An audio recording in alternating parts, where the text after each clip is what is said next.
ठरलं तर मग या मालिकेच्या 30 मार्चच्या भागामध्ये आपण पाहणार आहोत की सायली अर्जुनसाठी कॉफी घेऊन आलेली असते आणि त्याच वेळी सायली अचानकपणे एका स्वप्नात रमते, एका गोड स्वप्नात, जे की अर्जुन सायलीचं कौतुक करत असतो आणि सायलीला खरं तर हा भास होत असतो. तेव्हा इतक्यातच अर्जुन सायलीकडून कॉफी मागून घेतो. तेव्हा सायली डचकते आणि भानावरती येते. तर सायली अर्जुनला म्हणते, सर, परंतु तुम्ही आता गाणं का लावलं होतं? तेव्हा अर्जुन, मग तुम्ही एवढ्या सकाळ सकाळी मी गाणी का लावेन मिसेस सायली? त्यावरती सायली म्हणते, परंतु ते सर. तर अर्जुन लगेचच सायलीच्या डोक्याला हात लावून बघतो आणि सायलीला म्हणायला लागतो की तुमची तब्येत तरी ठीक आहे ना? मी डॉक्टरांना कॉल करू का? तेव्हा सायली म्हणते, नाही सर, राहू देत, मी खाली जाते, कारण नैवेद्याचा स्वयंपाक सुद्धा करायचा आहे ना. आणि सायली जात असताना अर्जुन अचानक सायलीला हाक मारतो आणि सायलीला म्हणतो की तुम्ही आज खरंच खूप छान दिसत आहात. त्यावरती सायली लाजते आणि खाली निघून जाते. तर त्यानंतर इकडे आता सर्वच जण नाश्त्यासाठी जमलेले असतात. तेव्हा सायली नाश्ता घेऊन आलेली असते.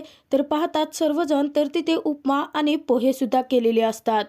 त्यावरती नालायक अस्मिता लगेचच म्हणायला लागते की आज उपमा मम्मानं केला असणार आहे आणि पोहे या सायलीने. परंतु पोहे कोणी खाणारच नाही म्हटल्यानंतर तू घेऊन कशाला आलीस ग? असं म्हणून अस्मिता सर्वांसमोर सायलीवरती ओरडायला लागते. त्यावरती अर्जुन लगेचच अस्मिताला टोमणा मारत मारायला लागतो की का कोण खाणार नाही? मी आहे ना, मी खाणार. आणि अर्जुन लगेच सायलीला म्हणतो की बायको, मला पोहे दे. आणि त्यानंतर अर्जुन सायलीच्या पोह्यांचे सुद्धा खूप कौतुक करत असतो. इतक्यातच पूर्णाची सर्वांना आनंदाचा धक्का देत म्हणायला लागते की सायली, तू केलेले पोहे मला सुद्धा खायचे आहेत. त्यावरती कल्पना आणि सायली एकमेकींकडे खुश होऊन पाहायला लागतात. तर पुन्हा आजी म्हणते की या घरातील माणसांची मनं एक आहेत, मग ती त्या घरात दोन वेगळ्या चुली का पेटतील? आजपासून आपल्या घरात एकच चूल पेटेल आणि आपण सगळे मिळून एकत्र खायचं. तर अर्जुन आता पूर्णाचीचं कौतुक करायला लागतो. त्यानंतर सर्वच जण खुश असतात, एक अस्मिता सोडली. तर तिथे आता प्रताप सुद्धा म्हणतो की सायली, अगं मला पण पोहे दे ना, मी पण तुझ्या हातचे पोहे खाणार आहे. तर सायलीला हा दुसरा आनंदाचा धक्का असतो आणि त्यानंतर आता सुभेदार परिवार परत एकत्र आलेले असतात आणि सर्वच जण खूप खुश असतात. तर अर्जुन लगेच मुद्दाम अस्मिताला म्हणायला लागतो की अस्मिता ताई, अगं तुझी प्लेट दे ना. आणि त्यानंतर अर्जुन सायलीला त्यामध्ये पोहे वाढण्यासाठी सांगतो. इतक्यातच आता कल्पना सायलीला सांगायला लागते की दरवर्षी होलिका दहनाची पूजा मी आणि हे करतो, परंतु आजची पूजा तू आणि अर्जुनने करायची आहे. त्यावरती आता अर्जुन आणि सायली दोघेही गप्प असतात. तेव्हा कल्पना म्हणते की या घरावरचं संकट तुम्ही दोघांनी परतवून लावलं आहे. महिपतीसारख्या राक्षसाला तुम्ही जाळून भस्म करून टाकलं आहे, म्हणून तुम्ही दोघांनी आजची पूजा करायची. त्यावरती सायली म्हणते, परंतु आई, मी कसं करणार? आणि सायली पूर्णाईंकडे पाहत असते. ती कल्पनाच्या लक्षात येतं की सायलीला पूर्णाजींची परवानगी हवी आहे. तर कल्पना लगेच पूर्णाईंना म्हणते की करू देत ना? त्यावरती पूर्णाई कल्पनाला म्हणतात की हो, माझी काहीच हरकत नाही. कल्पना, मला तुझं मन अजिबातच मोडायचं नाही. तेव्हा आता अर्जुन आणि सायली खूपच खुश होतात. तर अस्मिताचा मात्र सायलीवरचा जळफळाट वाढतच चाललेला असतो. अस्मिता स्वतःच्या मनाशीच म्हणत असते की ही सायली तर डॅड आणि पूर्णाजीच्या मनातील हिरोईन झाली आहे. हे जर असंच चालू राहिलं तर हे सायली या घरावर कब्जाच करेल. असं म्हणून आता त्यानंतर अस्मिता प्रियाला फोन करून घडलेली सर्व हकीकत सांगते. तेव्हा प्रियाला मोठा धक्काच बसतो आणि प्रिया अस्मिताला म्हणायला लागते की पूर्णाची तर माझी शेवटची आशा होती ग. तेव्हा अस्मिता म्हणते की म्हणजे पूर्णाईने अजूनही सून म्हणून सायलीचा स्वीकार केलेला नाही. म्हणजे पूर्णाजीने जी साडी दिली होती ना, ती डिरेक्टली स्वतः नाही दिली, ती मम्माच्या हातून दिली. आणि ती स्पष्ट सायलीला म्हणाली की मी तुला या घरची सून मानतच नाही, कारण मी प्रतिमेला वचन दिलं आहे आणि या घरची सून फक्त तन्वीच होऊ शकते. आता अस्मिताच्या त्या बोलण्यावरती इकडे प्रिया मात्र जाम खुश झालेली असते. तर अस्मिता प्रियाला सांगत असते की पूर्णाजीच्या मनातील सायलीविषयीचा राग हळूहळू कमी होत चालला आहे आणि सायलीच्या बाबत पूर्णाईच्या मनामध्ये सॉफ्ट कॉर्नर तयार व्हायला लागले आहे. तेव्हा तिकडे प्रिया स्वतःच्या मनाशीच म्हणायला लागते की या म्हातारीचा मेंदू काय एखाद्या साडीत गुंडाळला गेला आहे की काय? जर या म्हातारीने परमनंट सायलीला सून म्हणून स्वीकारलं तर मला परमनंट भिकारी व्हावं लागेल. तेव्हा इकडून अस्मिता प्रियाला सांगते की तू लवकरात लवकर काहीतरी कर अगं, नाहीतर मला ती डाऊन मार्केट मुलगी या घरात अजिबातच नको आहे. तर प्रिया लगेचच अस्मिताला सांगते की हो ठीक आहे, मी काहीतरी करते, असं म्हणून प्रिया फोन ठेवून देते. तर त्यानंतर इकडे सुभेदारांच्या घरात आता होळीची सर्व काही पूजेची तयारी झालेली असते, परंतु अजून सायली तयारच झालेली नसते.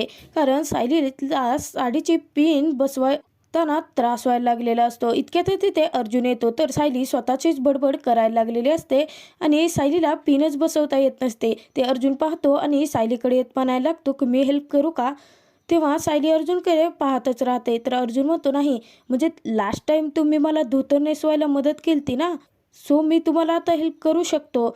सायली काहीच बोलत नसल्यामुळे अर्जुन म्हणतो ठीक आहे, मी मम्माला पाठवून देतो. तेव्हा सायली अर्जुनला थांबवते आणि अर्जुनला म्हणते की आई पूजेची तयारी करत असतील आणि जर त्या वरती आल्या माझी मदत करण्यासाठी आणि पूजेत काही कसर बाकी राहिली तर पुन्हाची त्यांच्यावरती ओरडतील. सायलीकडे आता दुसरा कोणताही ऑप्शन नसतो. तेव्हा अर्जुन म्हणतो मिसेस सायली, मी एक काम करतो, मी ना माझे डोळे बंद करतो आणि मग पेन बसवतो, तरी चालेल का. तेव्हा सायली लगेच अर्जुनच्या हाती पेन सोपवते.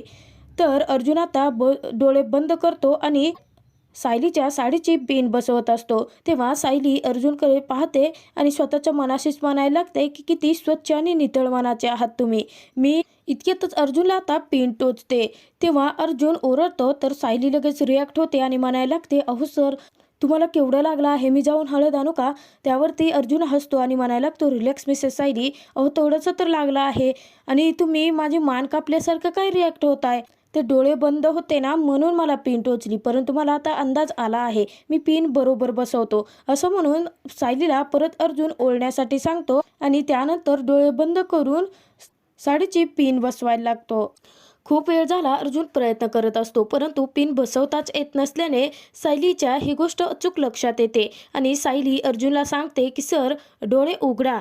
आणि तेव्हा अर्जुन जरासा तिथे ऑकवर्ड झालेला असतो. तेव्हा सायली म्हणते नाही, म्हणजे तुम्हाला पिन बसवता येईल ना म्हणून म्हटले की डोळे उघडा. त्यानंतर अर्जुन थोडासा घाबरलेलाही असतो, परंतु अर्जुन आता सायलीच्या सांगण्यावरून सायलीच्या साडीची पिन लावून देतो. इतक्यातच तिथे सायलीच्या डोक्यामध्ये विचार यायला लागलेला असतो. अर्जुन पिन लावत असताना की प्रत्येक वेळी असं काही असेल तर मी किती अवघडून जायचे, परंतु आता मला सर जवळ आहेत तरीसुद्धा काहीच कसं वाटत नाही. इतक्यातच तिथे आता अस्मिता आलेली असते आणि अस्मिता त्या दोघांनाही म्हणायला लागते की या घरात ना आता फिरायची सुद्धा चोरी झाली आहे. स्वतःच्याच घरात मला डोळे बंद करून फिरावं लागणार आहे. त्यावरती अर्जुन मुद्दाम म्हणतो की तुला तुझ्या माहेरी म्हणायचं आहे का, कारण हे घर माझं आहे. तेव्हा अस्मिता म्हणते की मला ना मम्माने पाठवलं होतं, पूजेची सर्व काही तयारी झाली आहे हे सांगण्यासाठी. मला ना अजिबात तुमच्या खोलीमध्ये यायचं कधी गरजच पडली नाही. त्यावरती अर्जुन म्हणतो अस्मिता ताई, हे मॅरिड कपेलची खोली आहे आणि पुढच्या वेळेस येताना ना नॉक करून येत जा. त्यावरती अस्मिता चिडते आणि म्हणायला लागते की तुम्हाला मम्माने पूजेसाठी खाली बोलवलं आहे आणि ती रागाने इतक्याने तिथून निघून जाते. तर त्यानंतर सायली स्वतःच्या केसांमध्ये गजरा मारते. तर अर्जुन स्वतःच्या मनात विचार करत असतो की मी सांगू का मिसेस सायलीना की मी त्यांच्या प्रेमात पडलो आहे, परंतु अर्जुन घाबरतो आणि स्वतःच्याच मनाशी म्हणतो की नाही, जर मी असं काही केलं आणि मिसेस सायलीची मिसअंडरस्टँडिंग झाली तर. म्हणून अर्जुन आता माघार घेतो आणि शांतपणे सायलीला पाहत उभा असतो. इतक्यातच अर्जुन सायलीला म्हणतो की खूप छान दिसताय तुम्ही. तेव्हा सायलीच्या मनात आता वेगवेगळे भास व्हायला लागलेले असतात, कारण सायलीसुद्धा अर्जुनच्या प्रेमात पडलेली असते, परंतु याची जाणीव तिला नसतेच. तर त्यानंतर आता सर्व सुभेदार कुटुंब मिळून होलिका दहनाची तयारी करतात. अर्जुन सायली आल्यानंतर कल्पना त्यांना सांगते की आजचा मान पूजेचा तुमचा आहे आणि त्यानंतर अर्जुन आणि सायली होळीची पूजा करतात.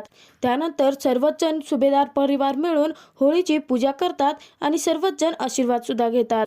तेव्हा सायली मनामध्ये प्रार्थना करत म्हणायला लागते की या घराकडे वळणारी प्रत्येक वाईट नजर या होळीमध्ये जळून खाक होऊ देत. तर त्यानंतर आता अस्मिता होलीमध्ये नारळ वाहण्यासाठी निघालेली असते. इतक्यातच कल्पना तिला थांबवते. तेव्हा पूर्णाजी म्हणायला लागतात की अगं कल्पना, काय करतेस तू, वाहू देत ना तिला नारळ. तेव्हा कल्पना म्हणते हो वाहू देत ना, परंतु तिच्या मनाचा कोतेपणा आधी या होळीमध्ये जळून जाऊ देत. तिला तिच्या चुकांची जाणीव व्हायला हवी ना. तेव्हा आता कल्पना काय बोलते आहे हे कोणाच्या लक्षातच येत नसतं तिथे.